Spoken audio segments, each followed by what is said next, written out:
is, how do you feel about Deion Sanders and what he's done with Jackson State, really? And he's a SWAC Coach of the Year. Yeah, yeah, And I think he understands the power of social media. yeah. So I feel like he puts it in a lot of people's face. But how do you feel about that? Man, I love Coach Prime, man. So like when Coach Prime first went to Jackson State, I knew he was gonna be awesome. I knew he was gonna because he's a rock star, man. He's somebody who's got the Midas touch.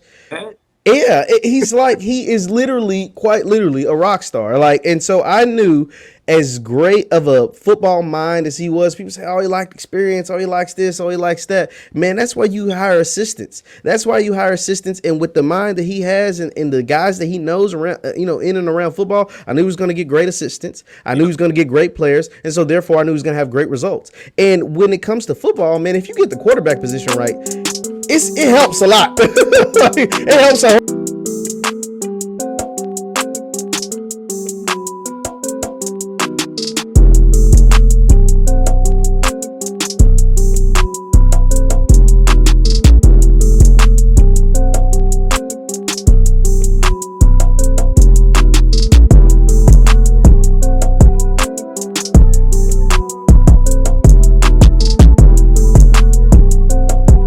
I'm asking all these questions. yeah.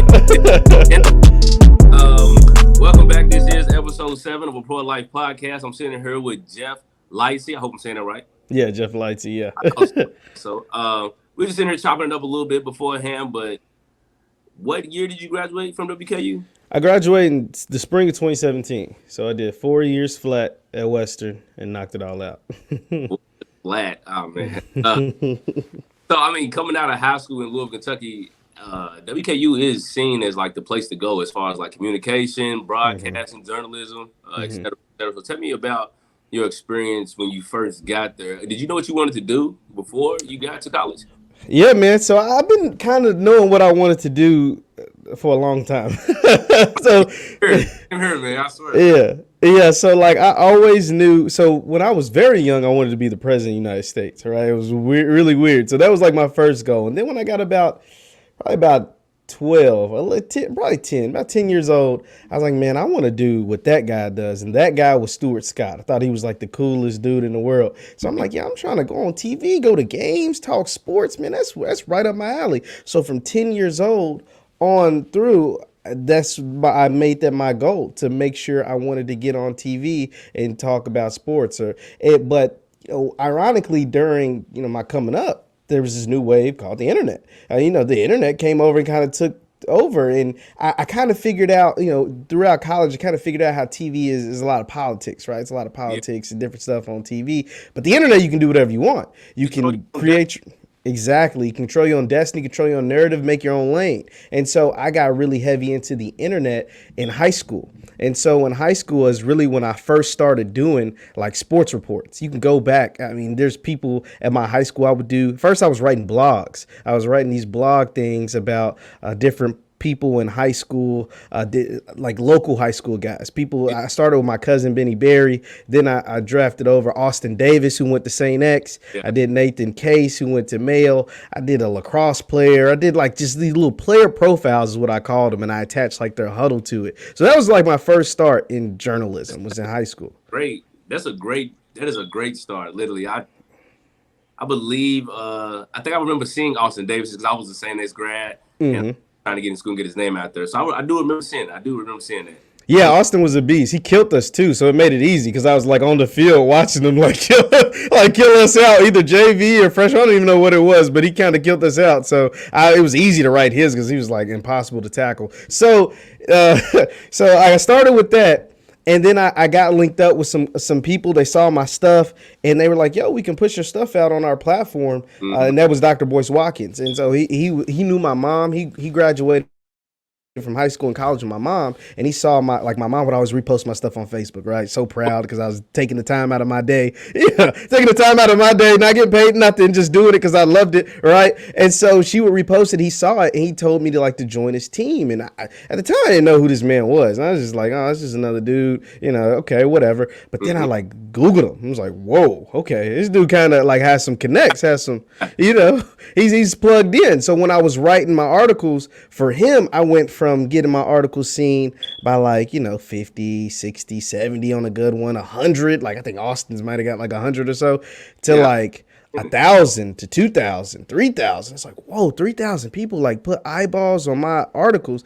And so what I did from there is like you said, the internet, YouTube, all this stuff, I started recording myself. So if you can go back on my YouTube page way back, you can get like 5, 6, 7 years ago where I was. I literally, before I started, probably might have been last week because we've been trying to set this up for a while. I think last week I had went to your YouTube page and I had just been scrolling. I'm like, man, like he's been doing this. And it just gave me perspective because we went to school for the same exact thing, really. But tell me, so you've had this YouTube channel since you was in high school, and you did all these videos, you did all this kind of pre-vlogging, you did player profiles. How did that help when you got to WKU? I know you said you was on the guy's team. What's his name? Dr. Boyce Watkins. Dr. Boyce Watkins. I want to just give a shout out to Dr. Boyce Watkins. I feel like you're a good, important guy that everybody needs to know. Yeah, he's amazing, man. And so when I got to Western, honestly, like they probably incorporate that kind of stuff in the curriculum now. But when I first got to Western, that really wasn't like internet, as far as like internet broadcasting wasn't really a thing. Now they teach you how to work the radio, work TV, do stuff like that kind of stuff. But as far as like blogging, like TikTok has really made that super popular, and like TikTok, Snapchat, Instagram, I mean, Clyburn, we're old enough to remember Instagram wasn't a thing. Like Instagram came like high school, you know what I'm saying? When it first came out, it was the thing everybody needed to have, And you couldn't do videos. You couldn't do videos when it first came out. It was literally just pictures. And there wasn't even DMs on Instagram. Like I'm dating myself, but it's the truth. Like it wasn't so like all of these things have kind of revolutionized broadcasting, but none of that stuff was there when I first got there. It was Western was more like traditional, like TV, radio, journalism. But one thing I will say though, from my YouTube and my player profile thing, is it got me really good at radio. So when I got to Western, I was like really, really good at radio because I could talk, because I was so used to talking by myself to a camera, to a webcam on my mom's MacBook in the basement, that I was super good with a mic in front of my mouth. So it was like, it worked out really, really good in that perspective. And so, yeah, that's kind of how making a long story long, that's kind of how I got my jump start into broadcasting. Okay. Now, when you said you was easy behind the radio, and same likewise, I did. I was on the public relations team at Colorado State for a while. I did all the internships every summer, learning how to write vlogs, learning how to prepare stories for campus. Just a bunch of different things. But literally, I kid you not, being behind the microphone just does something to me, man. It's like it's when you know what you want to do, and you've been thinking about it since you was like 10 or 11 years old.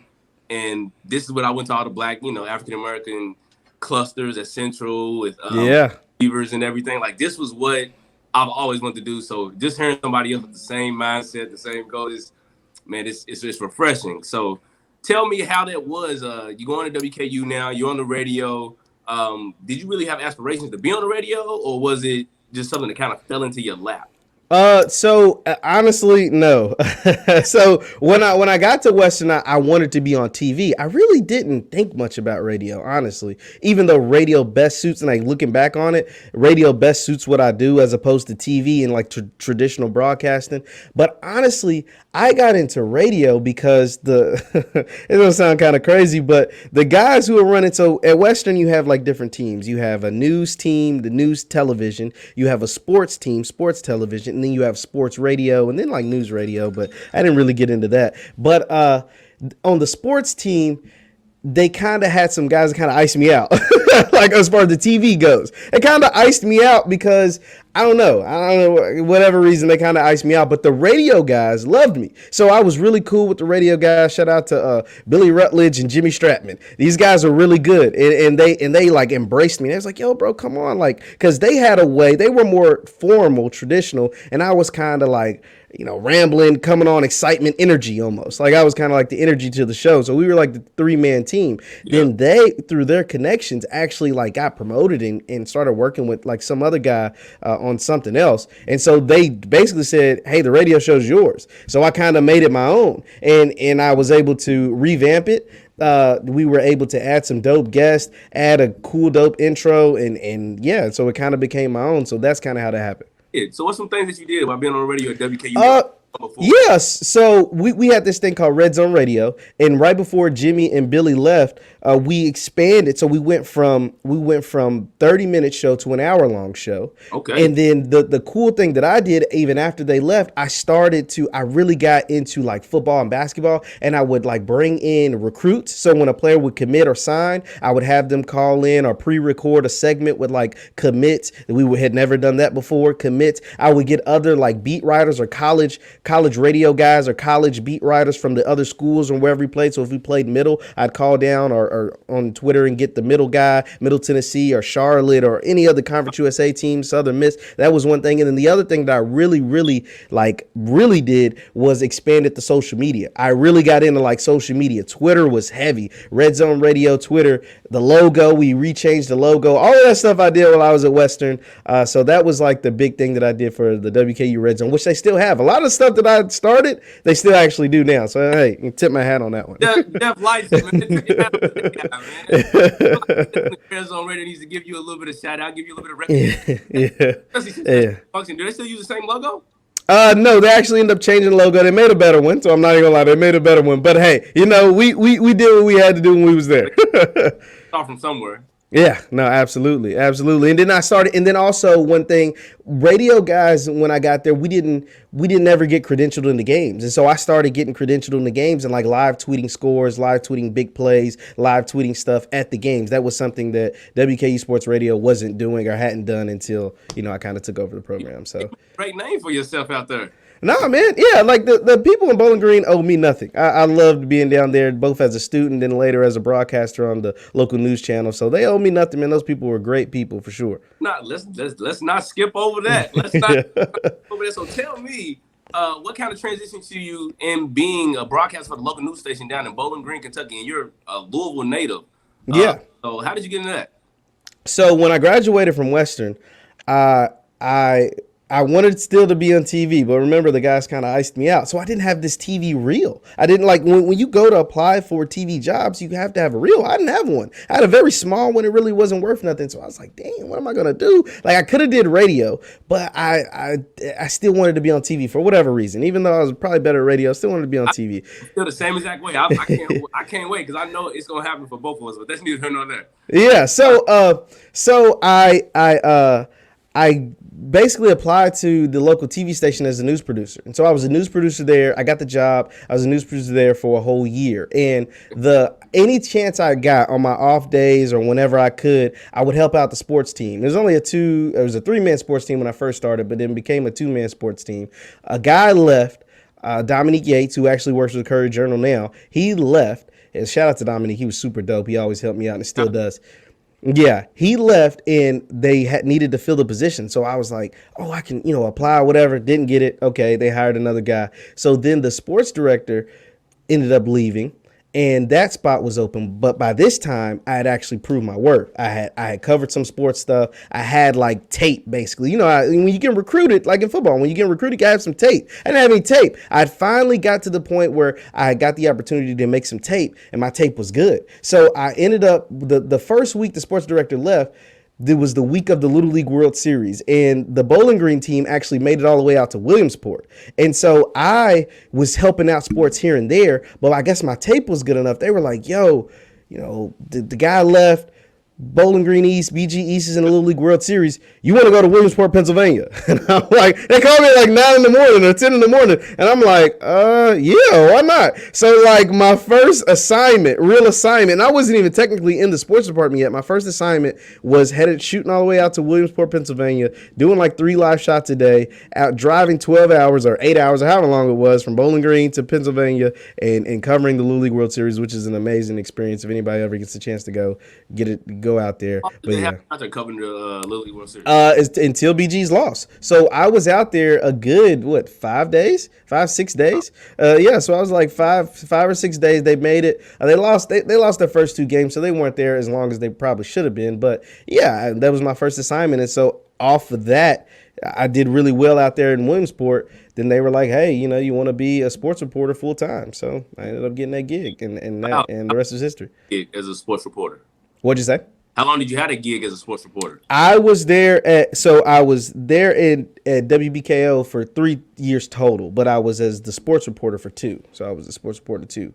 Okay, so what's something that you would take from being a sports reporter there, your 2 years? Well, not there your 2 years, but you were there for 3 years. What's something you would take from being a sports reporter for those 2 years? What you're doing now?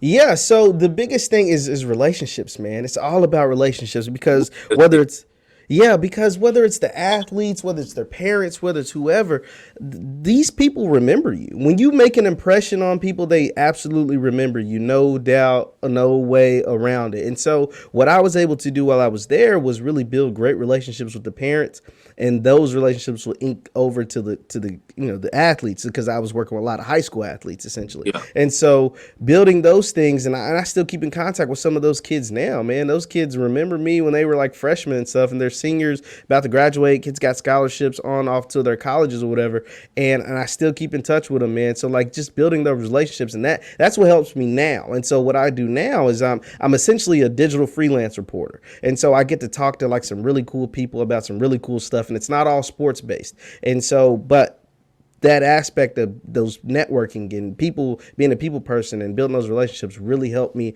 into what I do now tremendously. Man, you said you're a digital freelance reporter. I like that. Yeah. I like that's a fancy way to put it. Down, man. I like that. I like that a lot. Now, what's some good advice that you would give someone that's in high school that was thinking like us? I want to go to college. I want to be on TV. I want to be a broadcaster. I want to cover sports. What's some advice that you would give them? Man, really, you got to grind. It's all about the grind.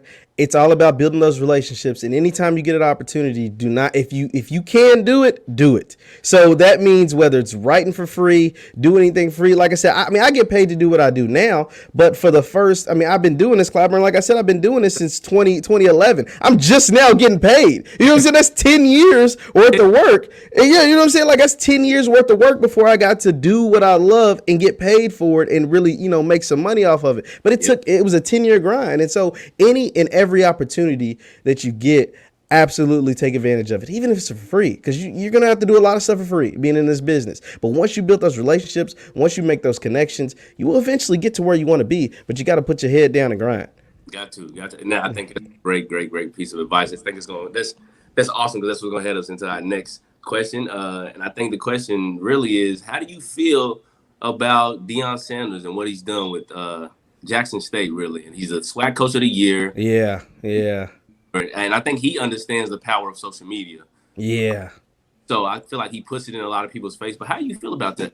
Man, I love Coach Prime, man. So like when Coach Prime first went to Jackson State, I knew he was gonna be awesome. I knew he was gonna, because he's a rock star, man. He's somebody who's got the Midas touch.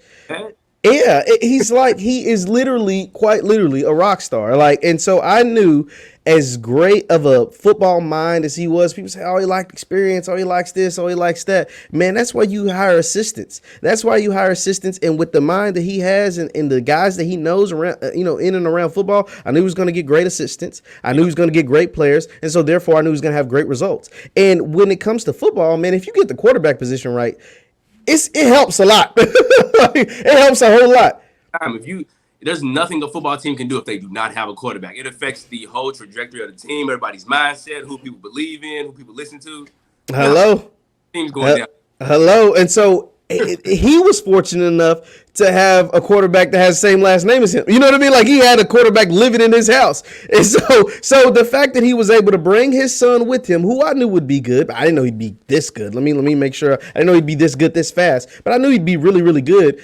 he had a quarterback that happened to live in the same house as him. I knew he was going to get the players. Once he got if he got the quarterback right, that was my only concern. Is like, will he get the quarterback? When I saw his son was going with him, it was like, oh, he's going to be good to go. That spring season was a fluke. The man got hired in September. He said he was going to finish his high school season, so he didn't get there until technically December, January, and they play games in March. Clyburn, you've been on the college football team. How hard is it to prepare for a season with only 2 months? Think about that. He prepared for an entire season. It doesn't happen. You're going like you're. I don't understand how Deion does it, honestly, because I see he's in a wheelchair now. But just that situation, that putting that in the air, knowing that you only got 2 months to prepare for a whole college football season, it's impossible. It's impossible. So, like, of course, they took their lumps during the spring. But he said it back then. He was like, yo, y'all better get us now. Because when the fall comes, we are going to unleash hell on the SWAC. And sure enough, they go 8-0 in the SWAC, 11-1 overall on the season, including the SWAC championship. And they're probably about to go down to the Celebration Bowl in Atlanta and win that, too. And then he said after that, I'm going to go to the 85 South show and go party with them. Exactly what he's going to do. I feel like that just speaks to, honestly, a lot of people don't really pay attention to Deion, but his determination, his steadfast, hard-working mindset that he has, I think that puts him in a whole different ballgame. And I think it put him in a different ballgame when he was a player. So now that it's carrying over to him being a coach, I think it's just, I think it's really remarkable to see. And I say that because now there's a whole different spotlight on HBCUs. The basketball, honestly. The basketball team, I know a basketball team from, I think it was Texas Southern, just beat the University of Florida. And I think Florida's ranked 20th in the nation, something like that. But I know it's not football, but just honestly, who would have really looked and paid attention to it as much if it wasn't for the impact that Deion had? I know I wouldn't, man, honestly. It's amazing, man, because not only him, it's going to inspire other people to do what he's doing. Because the thing that Deion brings to Jackson State that isn't happening in the other HBCUs is that he brings resources. The number one thing, Deion's number one asset is his resources. The Pepsi deals, the Under Armour deals, the Fumu deals, all the cameras around with the Barstool stuff. And I'm not crazy about Barstool, but all of that is what called resources. Aflac, all these people have donated a ton of money to Jackson State because they know it's going to be a return on investment because as Deion Sanders is their coach and they know the product that they're going to put out on the field is that. The difference between Jackson State and, any other FBS school or FBS schools that are not, Power 5 or whatever, is the money. That's literally it, is the money. The athletes will be the exact same or better, if the money was right. And so that's literally the only difference. And so Deion is leveling the playing field by pouring in the resources. He got them 2 new fields, a new practice field, all that kind of stuff. And that wouldn't have been able to happen if it wasn't for Deion Sanders. You're completely right. Speaking of money, though, did you just see that Master P took his son? Yes, I was going to talk about that. Yes. Resources that they have there for, I guess, medical. And I'm not going to say I blame him for that because I've been to several places. I'd be like, wow, like they don't really have this much going on to take care of the players like you really need to. And that was just going to away games. The Colorado State, our facilities are phenomenal. Trainers are phenomenal. But just going to other places and kind of seeing like how players are treated, it kind of puts you in a different spot. You know what I'm saying? It kind of enables you to go to a PWI or go try to get to a Power 5 school so you have those resources. Bro. Well, I would say I was a little upset with Master P. Oh, am I still live? You still got me? Yeah. It just froze. Okay, yeah. I was a little upset with Master P about the way he handled the Tennessee State. So for those of you who don't know, Master P's son, I think is Hersey Miller. Hersey Miller went to TSU. He was a freshman at TSU. He committed. He made a big deal talking about like he wants to basically the Coach Prime effect. He wants to be the change at the school. He got a bunch of money NIL. Like boom, I was all for it. I loved it. I did a podcast about it to get good ratings, whatever. And so now his son suffered an injury, a season injury to take him out for the season. And Master P had him go to a specialist, and the specialist said, "Yo, if we didn't catch this." His basketball career would have been in jeopardy. And all of that is very much true, probably. I mean, obviously, none of us know, but I believe him. He had no reason. It's like a hip injury. It's something weird. The problem that I have though with Master P calling out TSU's training and facilities and things like that is that he knew all of these things before he sent his son to Nashville, before and he so yeah, and so like, and he tried to make it like as politically correct as possible, saying like, yo, it's not TSU's fault, it's just the fact they don't have the resources. But in the end, you're still putting the blame on TSU, and you knew what TSU had and didn't have before you sent your son. Now, obviously, you didn't expect your son to have the season-ending injury, but at the same time, you knew that they only had 7 trainers and not the 37 that Vanderbilt have, right? Like, you knew there's only 7 people in there. You knew all of these things. You knew what their training tables look like, their training facilities look like, you know, compared to like the big PWIs or the Power Fives or whatever. Like, so you knew all of that information, and to like kind of blame them and withdraw your son and put him in the transfer portal and stuff. I think that does more hurt to HBCUs than help, because what the next 3 or 4 or 5-star kid that is considering TCU or considering Jackson State or considering Texas Southern or whatever, they're gonna say, well, I mean, damn, you know, Master P took his son out because y'all ain't got the training facilities, and he's saying that if he wouldn't have took him to his doctor, he might have ended his career. I don't want my career ended because you understaffed or underfunded, right? Like, that's how kids are gonna look at these things, exactly. you know. And so, you know, coaches, Clyburn, you've been recruited before. You know, coaches downplay other schools. You know that they negative recruit against other schools. So if a big time kid is considering all these PWIs or Power Fives against a TSU or Texas Southern, whatever, they're gonna be like, well, you considering them? Well, you know, Master P, you know, who pulled his son out because they only got 7 guys on their training, you know, in their training facility. Well, we got 30, or we got 37, like Vanderbilt or whatever. So that only adds fuel to a bad fire, and so that's the. I love Master P, man, but I was not a fan of the way he just handled the situation. Let me ask you something, though. Can you blame that parent or the player that says that? That says, you know, I really don't want to go there. You know what I'm saying? They don't have the funding. They don't have the trainers. They just really doesn't have what Ohio State have. They really don't have what even Boston or Miami of Ohio has. They really just don't have that. Yeah. So, really blame the player?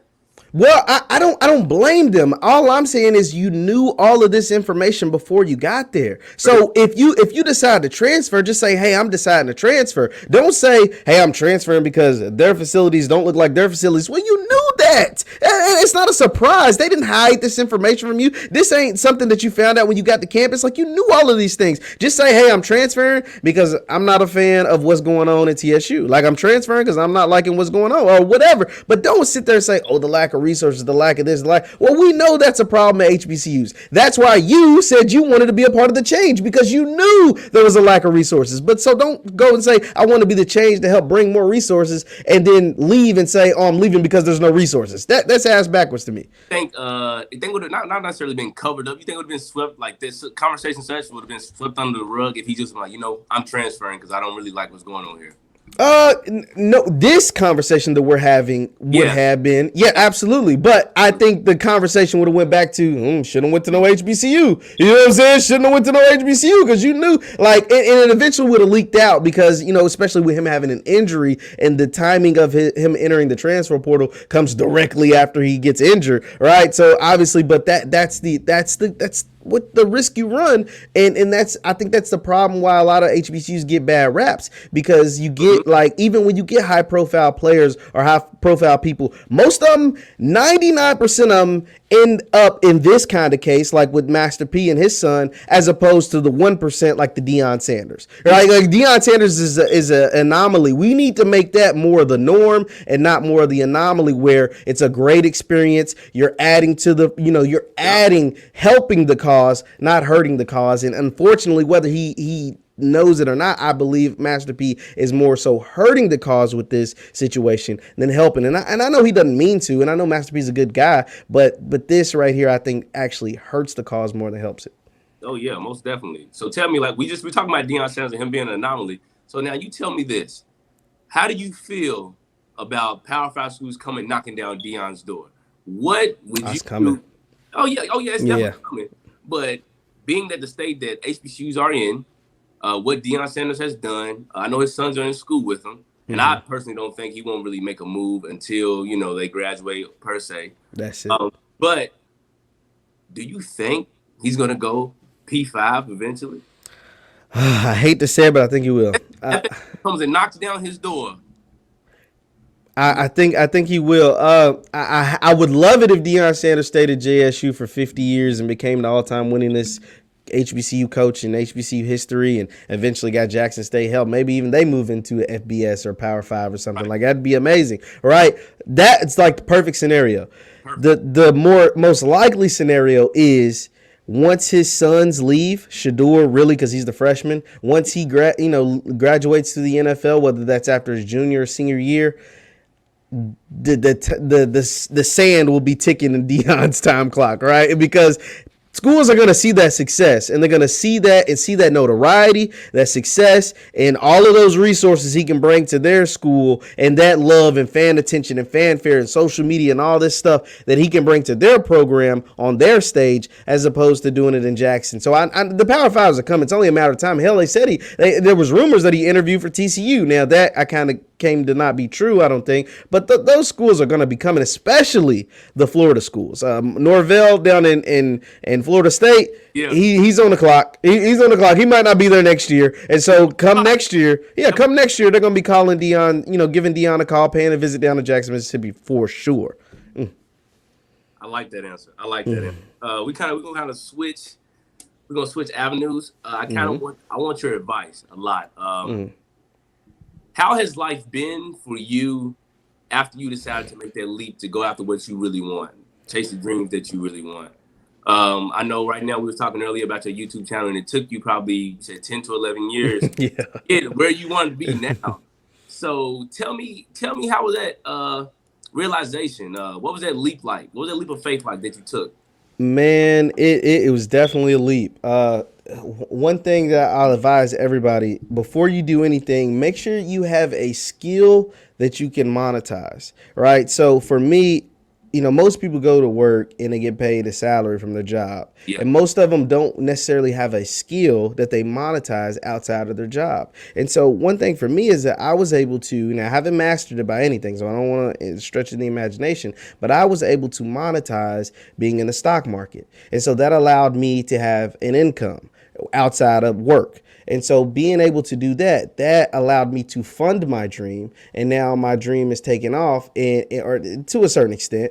And I'm able to make money like doing what I like to do, which is, talk on the internet and via my YouTube channel and the several YouTube platforms like the Black Boss channel. And so that leap, man, it was crazy. I mean, because like I said, it's hard to tell people what you do when you sit behind a computer all day, right? So it's like, oh, what you do for work? And I'm like, oh, I told you I'm a digital freelance. You know what I mean? Like I've kind of been able to create that title in my head because I get asked all the time. It's like, oh, what do you do for work? Or what do you do to eat? And it's like, oh, I make videos on YouTube, right? So, but no, man, it's awesome because now I don't have the shackles of like cable television or of a boss telling me what I can or can't talk about. I get to do super dope, super cool stuff and talk to super dope, super cool people from all aspects of life. So when I was a kid, I always knew I wanted to be on TV and I wanted to work for ESPN and be on SportsCenter. But I always in the back of my mind, I knew one day I was like, yo, I want to in my mind, this is how I was like, when I'm old, like 50, 50 was old. When I'm like 50, I want to transition out of just sports only and be more like Oprah, have like these dope interviews, talking to people about really cool stuff. And I didn't have to wait till I was 50. At 25, I was able to actually do that. And now I talk to really cool people about really cool stuff outside of just sports. I have had Neri Muhammad of the Nation of Islam on my podcast, Wesley Muhammad from the Nation of Islam. I'm having Dr. Phil Valentine, who is like a holistic health teacher. And then I've had some dope sports figures or activists like Jamon Brown and Larry O'Bannon and all kinds of cool, really cool people. I'm going to have King Josiah Johnson on next week. So, like really, really dope stuff, man. And that is what I always wanted to do. Thankful, to God, Dr. Boyce Watkins, and, mastering a skill kind of somewhat. I've been able to make that leap and make it happen and do it a lot sooner than I thought I would, back when I was a kid. And but it's a blessing in itself. Absolutely. About these guys that you have on your channel, and what people don't know, this is Jeff Lightsy. He has the Black Boss channel. The Black Boss channel. Tell me how that came about, man. Tell me what you really dove into to get that going. Yeah, so with the Black Boss channel, that really came from the faith and respect and just like basically confidence Dr. Boyce had in me. Dr. Boyce Watkins has a bunch of different like YouTube, Facebook channels. I mean, he touches millions of people like a week, right? Millions of people a month, and definitely at least a million a week. And so he was trying to start this channel where it like gave black men a voice to speak about different aspects of life. As a black man, we go through all different kinds of like things in our life, not just sports, but relationships, money, finances, all different kinds of stuff. And so he was like, hey man, like I have this concept, I have this idea. We kind of got to start it a little bit, but like, we could use some help. And I was like, okay, I can do that. And it's like, yeah, we can make this happen and see where it goes. And, we've taken off ever since. And so from there, I think I kind of got a part of it when we were low in like follower counts or whatever, or subscribers or whatever. And we ballooned up. We're over past 18,000 subscribers now. We get, thousands of people a week, thousand, even 40, 50,000 a month that tap in and tap our videos. And so yeah, I get to do that. And then from there he'll take the videos that I'm able to do on there and like repost them on different channels, different platforms. So I get all these people that like send me DMs, want me to look at their products, want me to do this, want me to do that, and I'm like, okay, I have to pick and choose what actually makes sense. But it's been a blessing, man, and it's allowed me to connect with so many really dope people in different fields of life. And so I've been only blessed by being able to do that. So where do you see the Black Boss channel going? Man, we're only going up. We're really just scratching the surface of what I want it to be. It's really just scratching the surface. But one thing that we love to do over there is we empower. It's a place where black men get to speak, and unapologetically black, and we uplift black voices. And so we're always looking to have dope guests on there, talk about their experience, but to not be whitewashed. To see, it's a thing, like, because sometimes we talk about politics, a lot of people get caught up in what you are, Democrat, Republican, if you're a Trump supporter or whatever, a Biden guy. It's not really about that. It's about really just your black experience, but you have to be what we call B1, and that's black first. You put the black, like, before you're a Democrat, before you're a Republican, before you're, whatever, you're black. And so you stand up for your people, right or wrong, and you call them out when they're wrong. You call them out when they're wrong, but you love them because they're black. You love them because you want to uplift your community. So many times we see, people wonder why, like, oh, black people are still at the bottom, or black people still suffering from injustices and things like that. It's because a lot of people, black people, when they reach a level of success, they want to get closer to white folks instead of reach back and picking up one of their brothers. And so that's what we're looking to do, continue to reach back and uplift the community. And we're black first all day, every day. B1 is what we say. B1. So yeah, as long as you B1, you can come and mess with us for sure. I like it. I like it a lot, man. I'm definitely coming back on here in a couple weeks, man. I like that a lot. I like B1 a lot. We closing out the interview, and one thing I did want to touch on is Virgil, the passing of Virgil. That did happen. He was a great creative in our community. A lot of our ideas, a lot of things that we see, some of our favorite album covers, some of the favorite things we listen to, all are inspired by his artwork. I want you to speak about what a creative like yourself, like Virgil, and his impact that he had on our community. What do you think you can do? What do you think people as like successors of Virgil can do to kind of take us further, like get us over that leap, get us over that hump of not really looking at ourselves as self-pity and saying black people don't have this, black people don't have that, but yeah, man, coming together a little bit. Yeah, man, it's about uplifting community and like I said, putting black people first, because in other communities, whether it's the Asian community, white folks, Jewish or whoever, they're always going to put their community first. Like, I mean, no matter how it looks and you want, but if black people adopt that mindset, then we will never have self-pity on ourselves. Speaking of Virgil, specifically, Virgil was super dope because he inspired people. He allowed them, he had an imagination out of this world. He was able to take risk. He gambled on himself, but his networking skills was the reason why he was so successful. Virgil was like just working in a clothing store when he happened to run into Kanye West, and his dreams, his inspiration, his networking skills with Kanye is what allowed him to continue to rise up the ranks.